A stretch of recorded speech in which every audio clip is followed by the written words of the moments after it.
A lo largo de 4 años, en México, el gobierno presume como logro propio el incremento en las remesas que son enviadas desde Estados Unidos por los connacionales a sus familias en México. En palabras llanas y simples, presumen con sombrero ajeno un hecho que debía de darles vergüenza. Las benditas remesas suman cifra récord de 12.591 millones de dólares en el primer trimestre de este 2022, lo que ayuda a mantener la economía de millones de familias que, de no ser por ese dinero, el número de pobres, ¿sí? El número de pobres en México sería mucho mayor. Pero lo que ningún gobernante presume es la razón por la que los mexicanos buscan arriesgar todo por el sueño americano. Las dificultades y situaciones que viven para que esto suceda. Soy Hugo Adrián Durán y te invito a que te sumes. Une tu voz, suscríbete y comparte.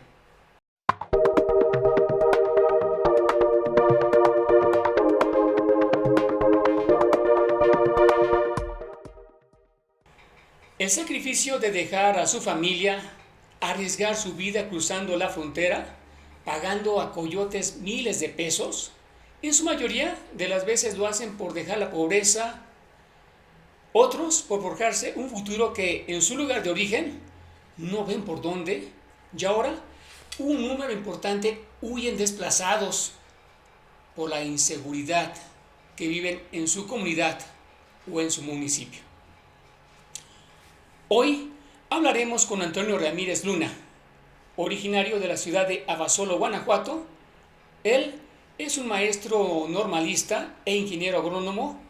Llegó como jardinero al vecino país del norte. Antonio Ramírez Luna ahora es un líder de la comunidad mexicana en la ciudad de Nueva York. Es un empresario exitoso que tiende la mano de su empresa a los paisanos.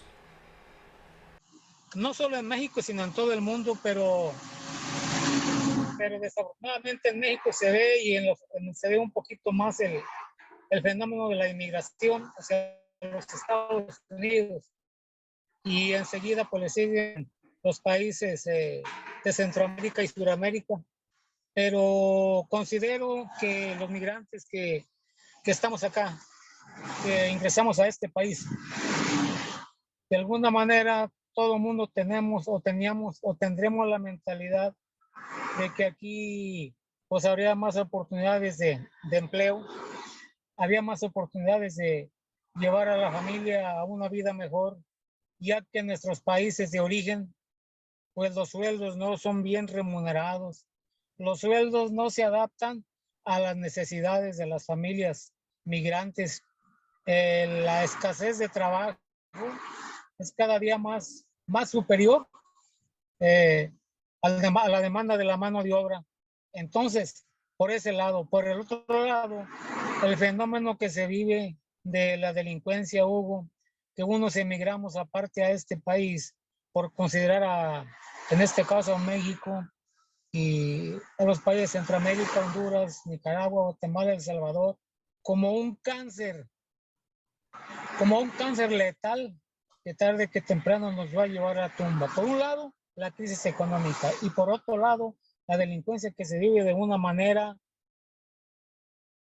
pues organizada para los carteles que existen en las ciudades, en los estados del país de México y en otros estados de Centroamérica y Sudamérica. Ahora, vamos a hablar en el caso mío. Uh-huh. Yo en México soy profesor de educación primaria titulado y soy ingeniero agrónomo titulado en el tema de desarrollo rural. Pero míreme acá, en aquel tiempo no había oportunidades para los que salíamos de la escuela. Creo que salíamos peor que antes. Eso nos obligó a venir a este país y que gracias de todo a este país que me abrió las puertas, pues ahora me da la oportunidad me dio la oportunidad de haber llevado a mis hijos a la escuela. Ahorita afortunadamente ellos tienen un buen empleo. Nosotros tenemos una compañía que nos da para vivir y nos da para vivir bien, pero no así otras familias que viven en extrema pobreza, aún aquí en los Estados Unidos, Hugo. Entonces, para abreviar en pocas palabras, el fenómeno de la pobreza, el desempleo, las faltas de oportunidad y ahora la delincuencia organizada está en su máxima expresión. Yo crucé legalmente a este país con una visa de turista, ya cuando me faltaban pocos meses para que se me venciera, tuve que decidir y tomar la decisión que creo que fue una de las decisiones más mejores en mi vida de quedarme en este país. No obstante que después logré 15 años, 17 años sin documentos legales en el estado de California, en Los Ángeles. Y es una tristeza, es una angustia, es una desesperación que los migrantes tendremos que vivir abajo de las piedras, perdón, abajo de las macetas, abajo de la cama, sin poder ver la luz del sol. Es una lástima que no obstante que nosotros somos parte fundamental en la vida económica de este país y en la vida económica de nuestro querido México. Eso me sirvió, eso me valió para estar aquí y esa fue la manera de que yo ingresé. Ahora bien, he escuchado y visto tantas y tantas y tantas historias desagradables que por respeto a la gente que muere en el cruce del desierto y el río Bravo no me atrevo a mencionarlas, pero nuestro movimiento migrante internacional, Inmigrantes y Ciudadanos Transformando Guanajuato, ha estado al pendiente de los decesos de los migrantes. Es por esa razón que ahora queremos participar con los 3 niveles de gobierno, pues para llevar el progreso a las familias migrantes y que vivan en más y mejores condiciones de vida. Pero a grosso modo y a grandes rasgos, esa fue mi venida a este país. Pero nunca vemos más allá los problemas que afrontan. A veces no comen por estar trabajando, desatienden a la familia, y esas remesas que llegan a México, que son un gran sacrificio por parte de los migrantes. Mi vida aquí en los Estados Unidos ya no es sinónimo y no es sinónimo de riqueza, es sinónimo de trabajo duro, es sinónimo de levantarse temprano, es sinónimo de cocinarse uno solo y es sinónimo de estar lejos de la familia. Ahora bien, ¿cómo nos catalogan aquellas gentes raciales o racistas en los Estados Unidos? Dicen, a los mexicanos, háganles lo que ustedes quieran. Para empezar, no tienen documentos legales. ¿Cómo se defienden? Y lo peor, ni siquiera saben hablar inglés. Entonces, eso es un fenómeno que nos hiere, que nos agobia, que nos hace rodar las lágrimas, y nuestro gobierno mexicano no ha volteado a vernos, ni siquiera una palabra de aliento de parte de los presidentes, en este caso de México y de los otros países del mundo entero. No hay el respeto para los migrantes acá en los Estados Unidos. Nosotros no somos migrantes de segunda, somos migrantes de primera. Y como usted lo dijo, que colabora en el engrandecimiento de México con nuestras remesas. Esta vez, hablando de Guanajuato, en el mes de diciembre, más de 33,000 millones de dólares en tan solo 10 meses. ¿Qué refleja esto? Estamos trabajando, pero nuestro gobernador, nuestros presidentes municipales nos ven con desprecio, nos ven con asco, nos ven con envidia, nos ven con racismo de por sí. Aquí estamos enfrentados al fenómeno del racismo. Llegamos a nuestro México y peor tantito, los presidentes municipales, los diputados, no colaboran con nosotros en programas de trabajo, en programas de empleo.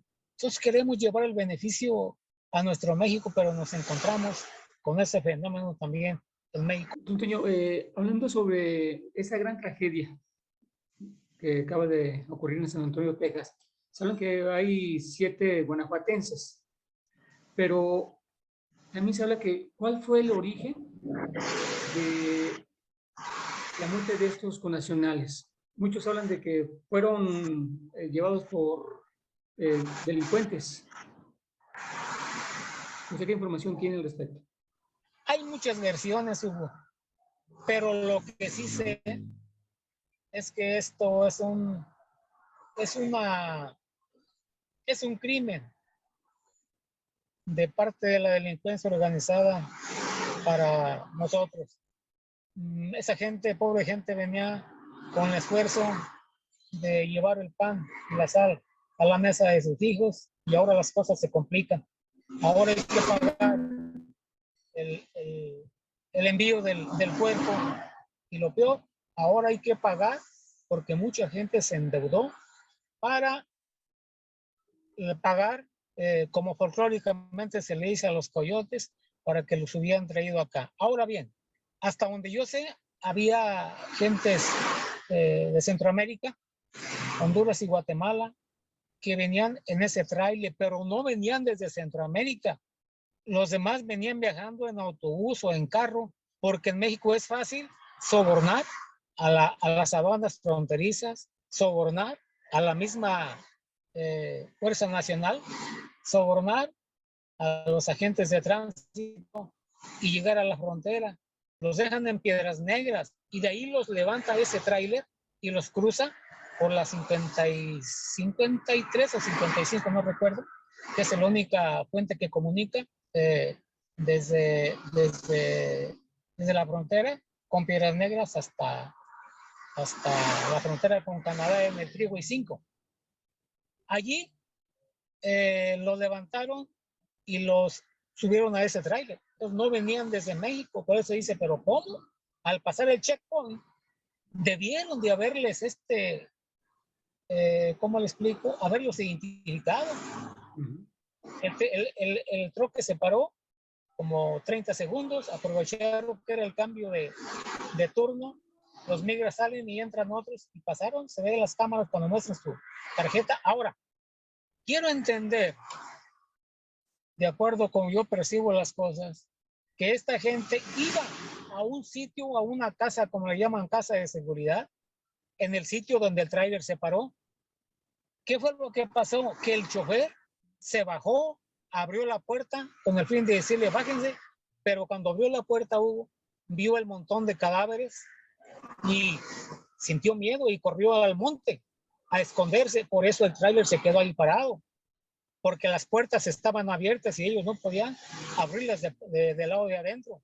El tráiler llevaba un sistema de refrigeración en el cual pudieran haber llegado hasta el paso de seguridad y de ahí incorporarse o trasladarlos a su lugar de origen. Pero no fue así. ¿Qué quiere decir esto? Que son bandas de delincuentes que están al servicio de la mafia y que siguen operando en complicidad con las mismas autoridades de los Estados Unidos. Don Toño, próximamente vamos a inaugurar un programa de mi amigo migrante que usted va a encabezar en Más Voces. Ese espacio es para que gente profesionista, gente emprendedora, gente luchista como usted, tenga ese espacio, ese acercamiento con usted como líder migrante en el estado de Guanajuato y de gran parte del centro de la República Mexicana. Sí, Hugo, yo le agradezco el interés que usted tiene y de veras que para hacer esto se necesita valor, se necesita perder a veces el tiempo en dedicarlo a la familia o en hacer otras actividades laborales que nos permiten conseguir el pan y la sal para con nuestros hijos. Le agradezco mucho el que usted sea parte de este movimiento migrante internacional y que se preocupe por llevar esta información hasta los 4 puntos cardinales, como dije hace rato, y hasta donde alcance el viento. Yo creo que aquí hay gente también talentosa, gente también que ha sabido lograr el sueño americano, pero nuestra misión, Hugo, es que todos aquellos migrantes guanajuatenses, que es más del 1.800.000 migrantes que hay por Guanajuato, si no han logrado el sueño americano, que puedan lograr el sueño mexicano. Somos alrededor de 1.800.000 los que estamos legalmente contabilizados, pero somos alrededor de 3 millones, yo creo que más, porque hay gente que no está en el padrón, los que dije hace rato que vivimos debajo de las piedras, debajo de las macetas, debajo de los árboles y que solamente salimos a trabajar a la casa y trabajar a la casa. Entonces, hay gente que no tiene documentos legales y que no está contabilizada, pero a grosso modo ese es el punto. Ahora, la gente que venimos aquí, pues venimos con el afán de trabajar. Unos trabajamos vendiendo flores, otros trabajamos vendiendo paletas, otros trabajamos vendiendo tacos, otros trabajamos en compañías de construcción, otros trabajamos en compañías que le llamamos aquí la yarda del landscaping, otros trabajamos en restaurantes, otros trabajamos en compañía de limpieza y todos, absolutamente todos, tratamos de llevar el pan a la casa. Y yo creo que eso es algo digno de justificarse. Otros en la agricultura, ahorita a un número de calor, mejor dicho, a una inmensa calor, y la gente se levanta a las 2 de la mañana y le para como a las 11 en el caso de la agricultura, porque ya no se puede trabajar más. Esto es valor, esto es trabajo. Nuestros gobiernos debían de valorar, y yo creo que muy pronto vamos a tener que hacer un levantamiento binacional, Hugo. Tenemos ya presencia en 14 estados del país y tenemos ya presencia de delegaciones migrantes en el estado de Guanajuato, con líderes como usted. Pues, ingeniero Antonio Ramírez, esperemos estar todavía en contacto con usted. Sé que es un luchador social, una persona muy humanitaria, una persona que trata, como usted dice, de que ahora el sueño no sea americano, sino también mexicano.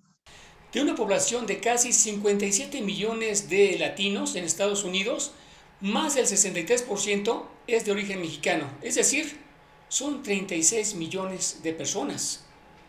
¿Y sabe cuál es el pago a estos héroes mexicanos cuando visitan a sus seres queridos en México?